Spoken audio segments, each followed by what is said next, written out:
All right. Hello there. This is the walkthrough video for Wednesday. It is the day before my sibling's birthday. That's great. Try to week 5, December 11th. Hello there. Okay. Do you remember the name of the molecule that carries genetic information from generation to generation? Hopefully you do, and hopefully you remember that it is DNA, because today we spent some time in class thinking about how we know that DNA is the molecule that carries genetic information. So one thing that's been clear in the data from my class is that people oftentimes know a lot about school stuff, but can struggle when it comes to interpreting experimental design and experimental results in multiple choice questions and FRQs. So that's what we're practicing today. We're going to take a look at these foundational experiments and kind of tell a story that's not that old about how we know it's DNA and not proteins or RNA that are carrying genetic information. So we're going to think this week about the content that is in 6A, gene expression. I hope that you'll be able to get this tomorrow. So the next 2 weeks, we are going to pause and take the Unit 8 exam on Tuesday in class. That A grade, remember, is going with test revisions, test corrections on GP4. So it'll be counted as being due in January so that you can do test corrections. But gene expression is a really important idea about how the information in DNA ends up becoming proteins in our bodies. So as you can see here, we've chopped Unit 6 into 2 pieces. I'm not quite sure when we'll do Unit 6B, but we will study 6A in this part. There is a summarizing assignment that you can test correct to 100% that we'll do in January. So yes, which of the many slides are we on? Okay, great. So the reason that I am looking a little tired and that my sentences are a little weird is that I did not do this. So please learn from Dr. Milks's mistakes. I have my last 2 book chapters due to the publisher, the book that's going to go out to reviewers on December 15th. I have not finished. It's totally me. It's not my colleague. And it's because I did this. I was like, plenty of time. And then there wasn't. So thank you for your flexibility yesterday. I actually spent all of yesterday doing all those little chores that need to be done by adults during business hours. And I just had to take a day off because the weekends do not have access to the doctor's appointments. And I had to go to all these other things. So anywho, late work for weeks 1 through 5 is due. I need to be somewhere else. Okay, great. Is due on Friday of next week, giving you a grace week for week 6. The material due in week 6 is actually due last call in February before finals. So I'm telling you this because if you submit late work close to the late work deadline, you have seen what my inboxes look like. It's going to take me a minute to dig out. And so you might not get a feedback round. So please, please, please, if there's stuff to turn in, please make sure it's in Canvas or in the inbox as soon as possible. I know there are some Canvas things that I have not graded.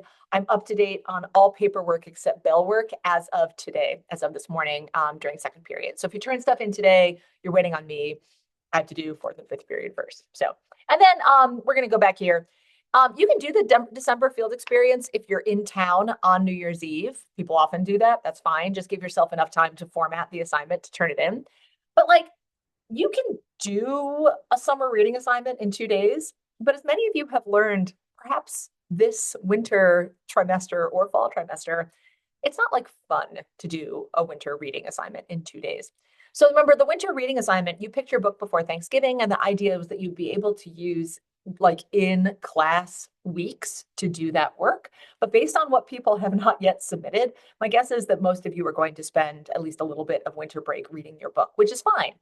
Listening to it, reading a paper copy or an electronic copy. Give yourself the time to actually enjoy it if it's at all possible. And that is going to include reading a little bit of it over a long period of time. So, all right, great. Okay, what are we talking about?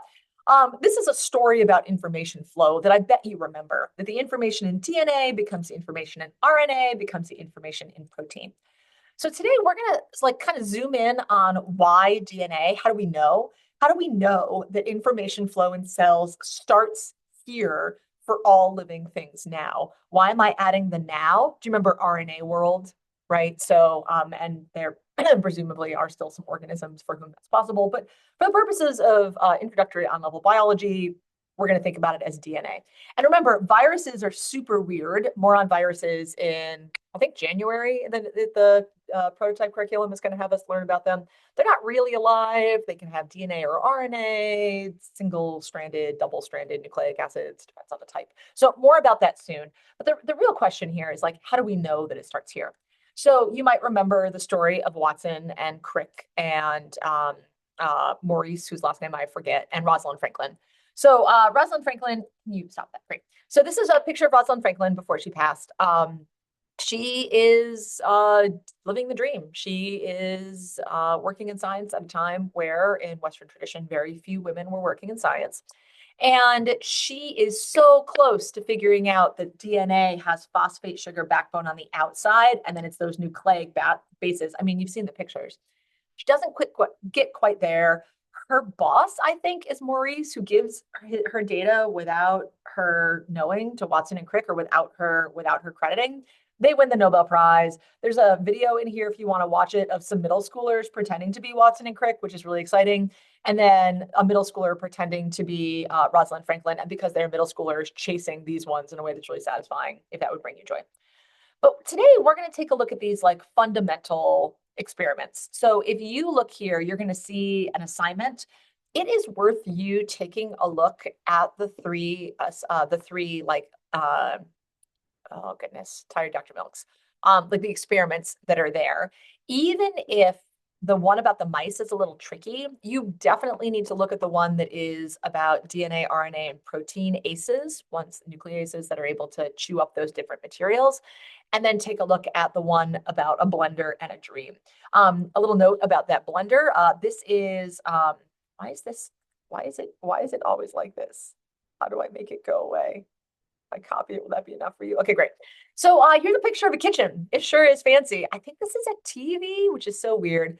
The modern appliances. I think this might be a dishwasher. Man, it was a glorious time. So it's the 1950s. The war's been over for 5 to 7 years, the time the work is being done that we're going to talk about. And there's this push for modern kitchens. And there are a lot of people who are married and are staying home as housewives, as primary caregivers to children, as the people who are taking care of hearth and home, which, like, in our family, this is what Frank does. And it's great that we have somebody who's able to do that. Not all families do, and that's also great. But the reason I'm talking to you about this is because this is the time of like kitchen appliance technology. And I love this story about this blender because this person, whose name was Martha Chase, used either this blender or a replica because this blender was too radioactive. And it's like in a conference room at the research center where their work was done. So this is Hershey and this is Martha Chase, and they are working on trying to figure out whether or not DNA is the genetic material that gets transferred during viral infection by bacteriophages, which are viruses that attack bacteria. But look at this. I love this. This is from The Great Influenza, if you're reading that book. When asked what his idea of happiness would be, Hershey replied, to have an experiment that works and to do it over and over again. It's a nice quote about what some work in science can feel like sometimes. But I love the idea that this like modern kitchen appliance, like, would you even recognize that's a blender? You might not. It's a blender. And they use it to make like this tornado for see, now I do want to see it. They use it to make this like tornado for virally infected bacteria. So they put it in a blender and they and the viruses and the bacteria separate from each other after an infection period. And as you'll see, you're going to use your CHOPS knowledge to think about what would happen if you had radioactive protein and radioactive DNA. Where would you expect to see that after you spin this material really hard? The cells will end up down at the bottom, and the supernatant, which is the liquid that floats to the top when it's spun really hard, will have those leftover viral particles in it. So that's what we did today. You don't need to turn it in, but hopefully it was helpful for you. And the other thing I wanted to tell you is that I got my data back about the AP exam from last year. And I think I took some homework out of this unit. And in exchange, I think you're going to have to watch the videos. That people didn't do very well in this section. I think part of it is that it's in December, right before break. That is kind of where it has to go. But also, I think people didn't have a durable thing to go back at and look for their learning. And so I will tell you more about the out-of-class homework for this unit as soon as possible. I do have to sit down and like look through the videos to make it. So That's not you. This is you.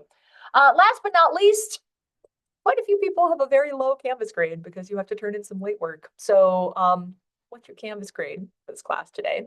And then also, can you, after you've looked through those materials, summarize a little bit in 1 or 2 sentences, your own writing, please, and not AI or the internet? How do we know DNA and not protein is the genetic material, the material that transfers information from generation to generation and allows transfer of phenotype?